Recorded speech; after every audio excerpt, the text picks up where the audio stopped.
You're listening to the Global Research News Hour, broadcasting from CKUW 95.9 FM in Winnipeg and from partnering radio stations across Canada and the United States. Probing deeper into the legacy of Justin Trudeau is a man who has written about Trudeau's handlers and a project of destroying the nation-state of Canada, or Canada as a nation-state. In the end, he says Trudeau wasn't really a leader, but a puppet of higher forces guiding all of us in a direction not of communism or fascism, but technocracy. We decided to give the man a call. He's, of course, Matthew Ehret. Matthew Ehret is the editor-in-chief of the Canadian Patriot Review and senior fellow at the American University in Moscow. He's the author of the Untold History of Canada book series and Clash of the Two Americas. In 2019, he co-founded the Montreal-based Rising Tide Foundation, and he comments from a deep historical perspective on a number of topics related to Canada-U.S. relations, among other subjects. Matthew, it's good to have you back on the Global Research News Hour. Welcome. Always a pleasure to be with you, Michael. So as I understand the narrative, despite disappointing results from recent by-elections in which the Liberals were defeated in all the ridings and low polling results as a permanent fixture for more than a year, Chrystia Freeland popped up and she accelerated the collapse of Trudeau after being informed in a Zoom call, apparently, that she would be replaced by Mark Carney, as the banker guy turned eco-warrior. We discussed last time we spoke, as finance minister, and then she wrote this really explosive letter, criticizing him for, I guess, political antics and such. And after that, he appeared mute over the entire Christmas break, and then finally on January 6th, he emerged to say he was stepping down. Would you care to comment on Trudeau's resignation and on Chrystia ultimately being the key person to trigger his dismissal? Yeah, I mean, I've come in the course of my research, as you know, to look upon Canada and the policies that tend to take up, various players in Ottawa. I see it in a relatively controlled way and as a bit of a theater. Unfortunately, and some might call that cynical, but I think that's just part of life under a Privy Council managed deep state system that's been around for over a century. And when I've always seen Justin as somebody who has played a role, and that role for those who have been his handlers has been to advance a certain agenda that would move Canada ever more towards the type of outcome that we know the Davos crowd of the World Economic Forum and the broader Bilderberger Group has in mind for the entire world, which is the transformation of once, industrial sovereign nation states into satrapies for a supranational enforcement tool, a world government of sorts, with a certain type of ideology shaping that post-nation state era. And so Justin's role, he had a sort of, he was marketed. He was a bit of a princeling. His father is a bit of a mythical figure in the Canadian psyche. Pierre Elliott Trudeau has been sold to Canadians as a Abraham Lincoln style character who saved Canada through times of crisis and stood up against big bad American imperialists when it mattered to protect Canada's interests, and there's this whole mythology that's been repeated and baked into a big part of the zeitgeist of especially baby boomer Canadians that made Justin a valuable asset.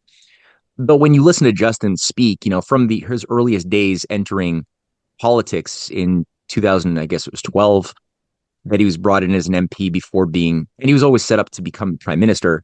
He could never really compose thoughts outside of a teleprompter and outside of the comfort of his handlers. And whenever he was put in those few occasions outside of controlled situation, it was a disaster. Yeah, So that he's not. reminds me, just sorry to interrupt, but I mean, like every time he's been faced with something like that, he just goes silent. Like it happened during the Freedom Convoy when they came to Ottawa. He said, "Oh, I have COVID or something. I can't talk to anybody." And then it's happened again after the collapse of Chrystia, the move of Chrystia Freeland. But yeah, you were saying. Yeah, absolutely. Yeah, there's exactly. He just runs away, finds an excuse to not be present if there's going to be somebody who will actually challenge him in a way which it's understood that that will be a humiliating thing. So he's served a role as, like I said, a marketing tool, and nothing really more than that.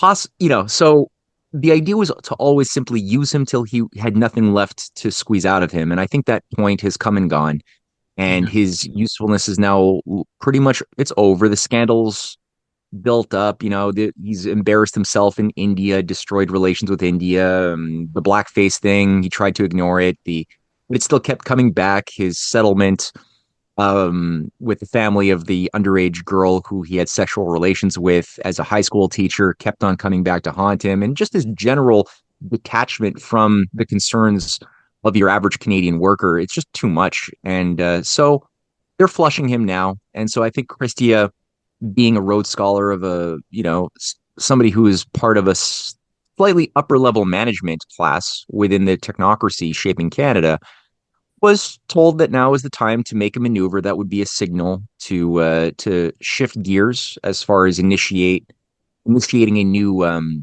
vote for a replacement to Justin, which is now what's happening. Well, let's talk to people about the rise of Trudeau. You wrote that the plans to appoint him, or however you describe it, started in 2006. Who Yes. exactly were the key players orchestrating the decision to sculpt him into a new prime minister and why?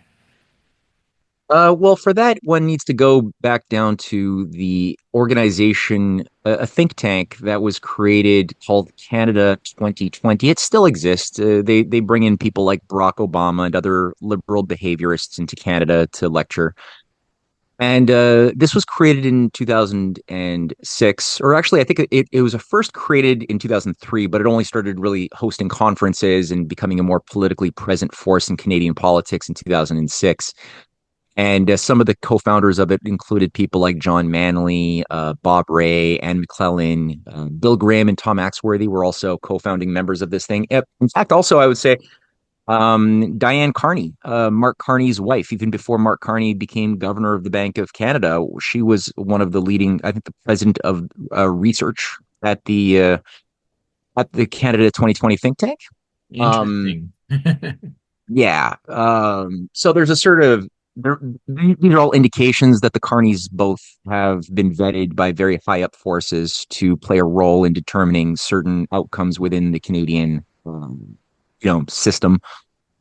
And it was at their first conference, their big conference in Mont Blanc in 2006, that Justin Trudeau was first circulated, measured up to if he could be made to have what it takes to be a puppet cutout. And he was a bit of a disaster. He walked in, they say, with sandals, kind of like walking in the shadow of his father, trying to always be the um, extroverted, cool oddball was sort of his attempt to always do what his dad was able to do with much more class, is what Justin always tried to sort of do in a more lame, awkward way. Well, But he was an acting teacher or something like that, whereas his father, I mean, to give him credit, I mean, he was a constitutional lawyer, right?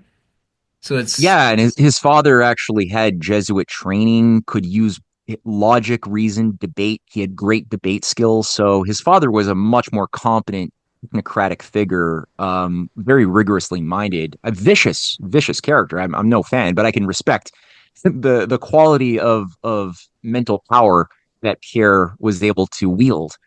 And he was the type of guy who could go into uncomfortable situations and meet with hostile presidents or hostile journalists on camera and hold his own pretty well.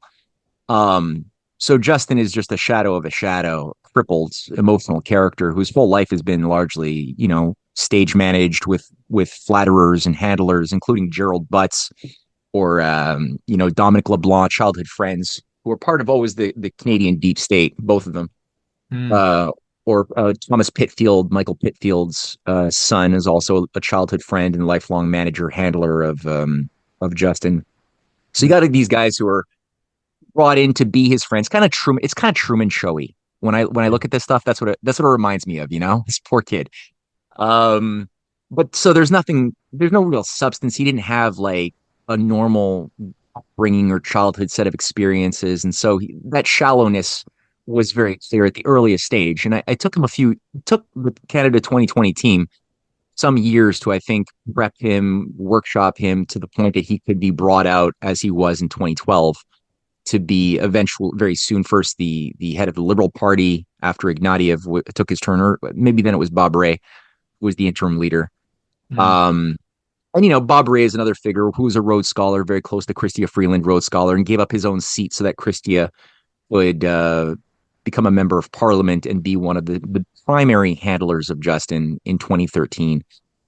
So you Mm. got this whole thing. And I would also say, too, one thing that's important with the Canada 2020 is that they were also, if you look at the background of Thomas Axworthy and Bill Graham, Bill Mhm. Graham was the president of the Canada International Council for a few years, which is the Canadian branch of the Roundtable movement set up by Cecil Rhodes and Milner. So Yes. in America, it's the CFR, the Council on Foreign Relations. In Britain, the mother think tank is Chatham House, or what's known as the Royal Institute for International Affairs, and their Canadian branch was renamed Canada International Council. So you had Bill Graham, who was in charge of that. Thomas Axworthy was the personal secretary to Pierre Elliott Trudeau for many years, He was the and brother of together, Lloyd Axworthy, right? correct, yeah, Yeah. and both men together were also leaders of the task force for the North American Union in 2006 too, Mm. um, which was also, I think, it has since been rebranded, as I think you've noticed in the recent months, in the form of the idea of creating sort of a North American technate with U.S. Canada integration that might also include perhaps Greenland, Mexico, and some countries all the way down to Brazil, really, or the upper part of Brazil. So that's currently being floated. It was already being designed, and they had like mock-up uh, currency built on the a model of the euro of what that would look like for the Amaro, and people could see those things online as they were marketing this thing, testing it to see if people would buy it. At the time in 2006, it was, I guess, it received enough negative feedback from their impact studies that they chose to shelve it for a bit. But I think it's a scenario that's being brought back. And this is where I see sort of, yeah, Justin is just, they need somebody now in the position of the prime ministership, of someone who actually has competence and can sort of hold the ship together as the system globally goes into a new phase of crisis. You can't just have any shallow puppet. You got to have a slightly more, competent technocrat type like a Mark Carney if you're going to be able to manage that ship of state.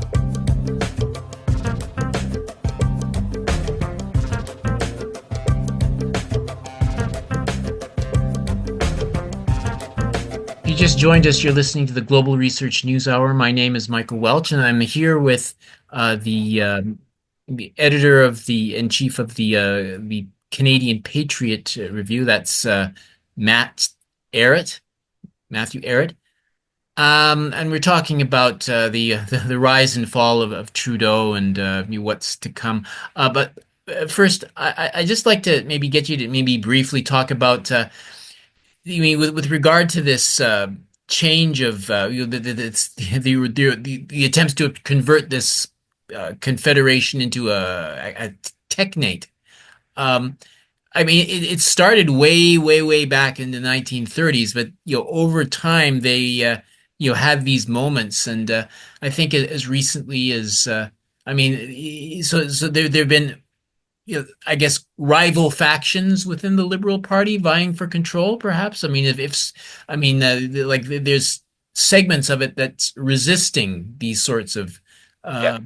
uh, movements, and So, I mean, does that mean that they are that one is good for the people and one is bad for the people, or are they just kind of rival factions, both trying to cement power control for the elites? I mean, what do you think of that? Good question. The way I tend to see it is that one, there definitely are fissures of ideology, like, but there's a certain set of agreements as well on like general needs to get over nation states, move the full powers of decision making to a completely unelected intelligentsia that has full control of the powers of production, consumption, banking, and other things that will be the completely detached from any type of accountability by institutions that could be represented by the people, whether labor unions or parliamentary or constitutional forms of institutions within society. They want to be liberated from all of that and have a sort of power of gods. So I think you Hmm. generally have an idea that that sort of configuration is what's desirous, but how to get it is where I think you see some fissures and disputes amongst the Western sociopathic elites. And some of those ideas, some conceptions, I would say, give you more space if you're a patriotic activist with a commitment to natural law and fighting this thing. There's more space to work with within some of those groups. Now, let me give you a quick example. You just to illustrate my meaning in a visceral way, you could see that dynamic expressed in the form of the battles within the British aristocracy of the 1930s over whether or not to continue to support the Hitler New World Order agenda.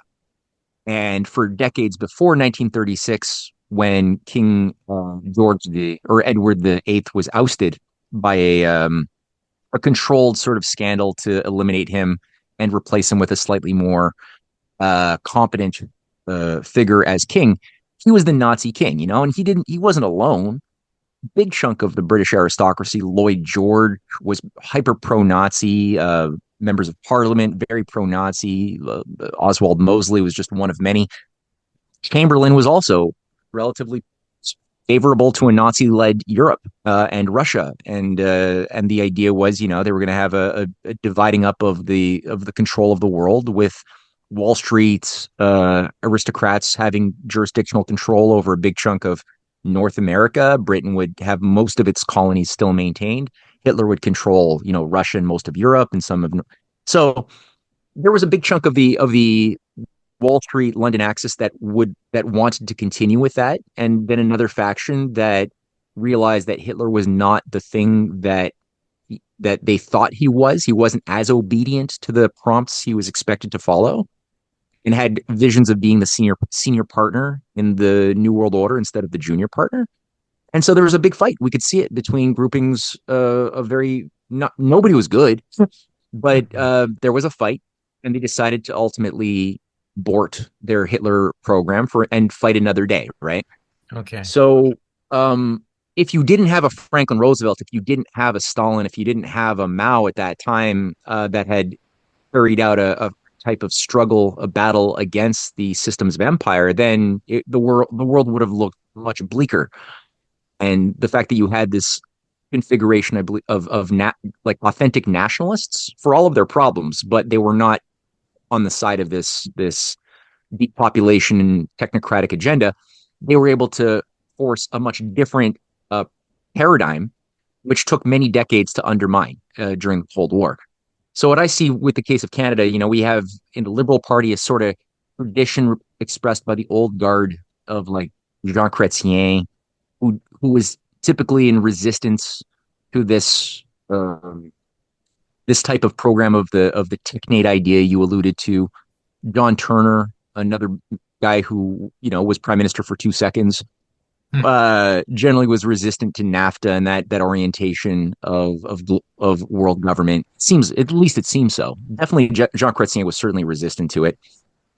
And you know, I think that they were, for all of their corruption, representing still a bit of a nationalist reflex that was seen by those who had a bit of a memory of C.D. Howe, Mackenzie King, William Lyon Mackenzie King, O.D. Skelton, and the old guard of Laurier liberals of the 20s and 30s and 40s and 50s, who did represent like authentic nation building. They wanted to really build up a true sovereign nation that could stand on its own 2 feet. They wanted that. They were not ideologically Malthusian.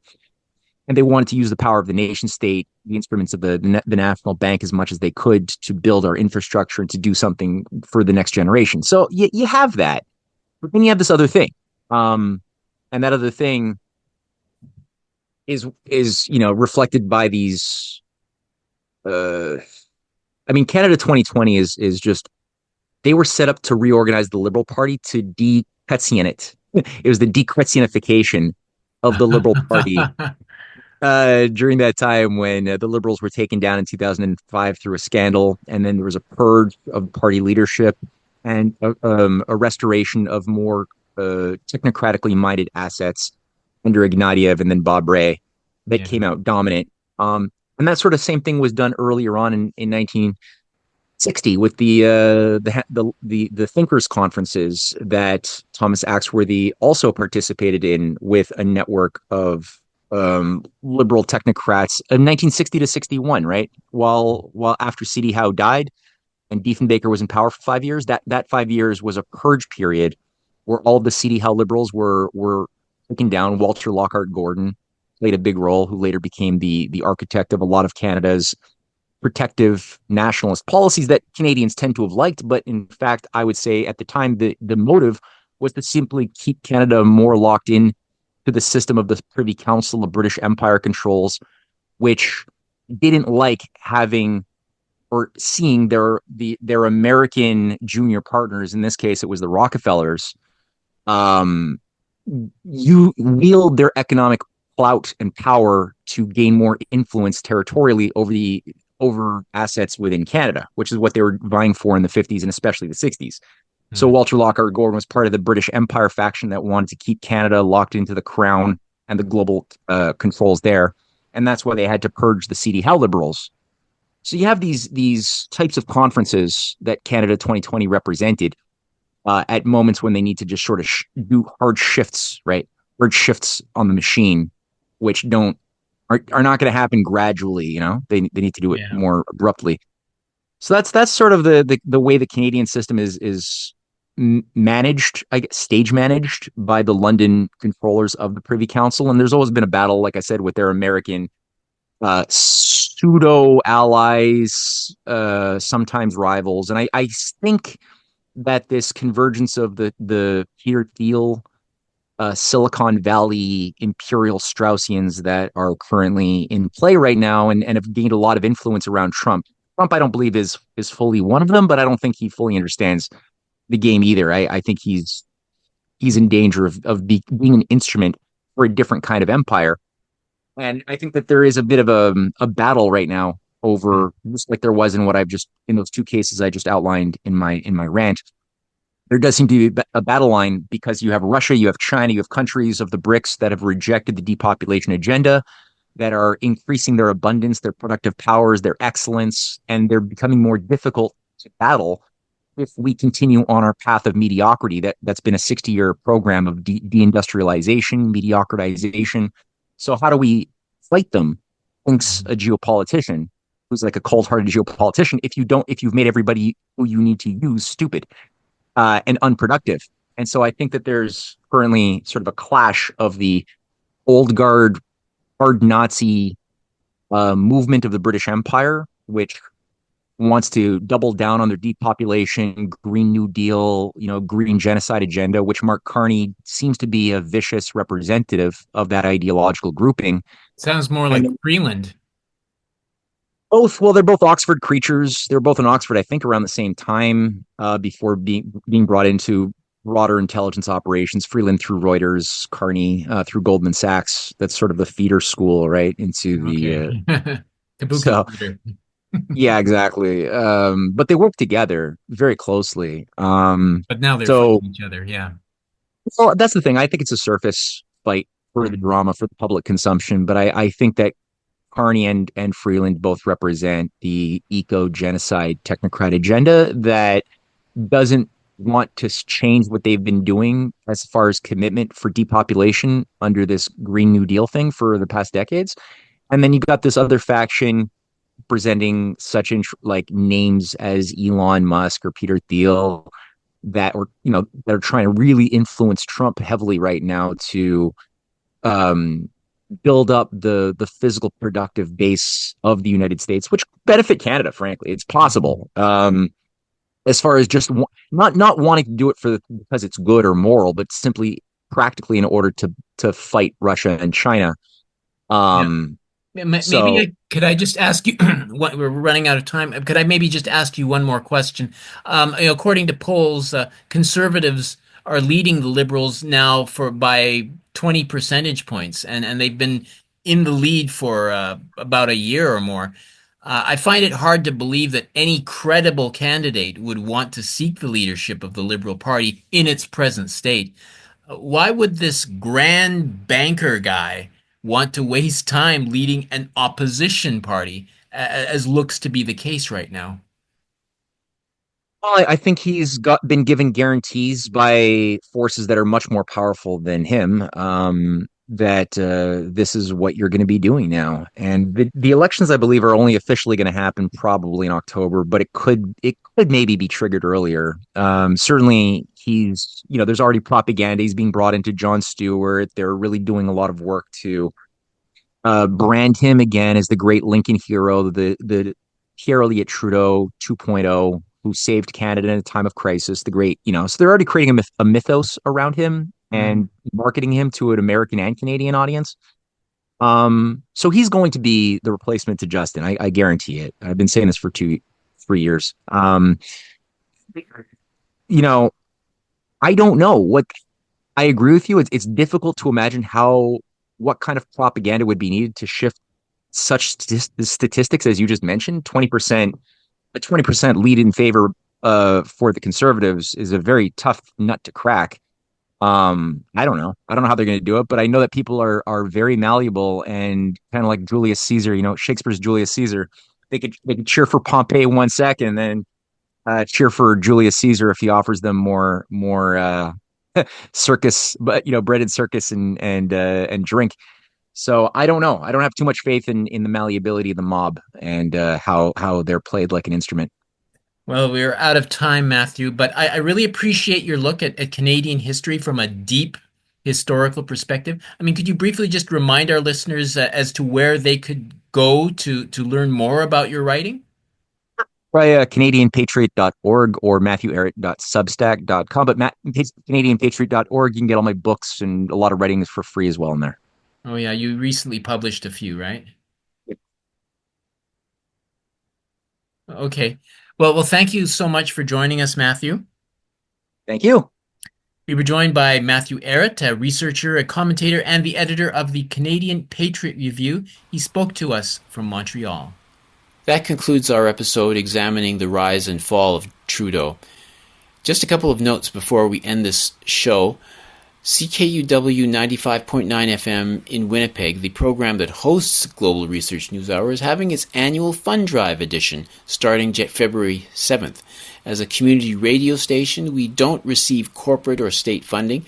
We stay alive thanks to a portion of tuition coming from the students at the University of Winnipeg. Our other source is listeners like you. Please take some time to think about how much the station and this program means to you and send a donation to the station at funddrive.ckuw.ca or send an e-transfer to funddrive@ckuw.ca. And on next week's show, we will attempt to ascertain the direction that Donald Trump will be taking in his second term in office. See you in 7 days.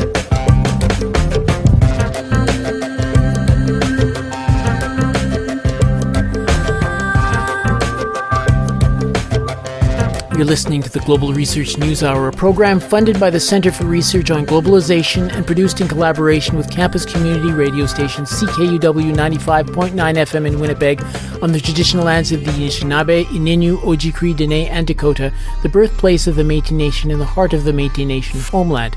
The show airs on partner radio stations across Canada and the United States and is available for streaming or download at the site globalresearch.ca.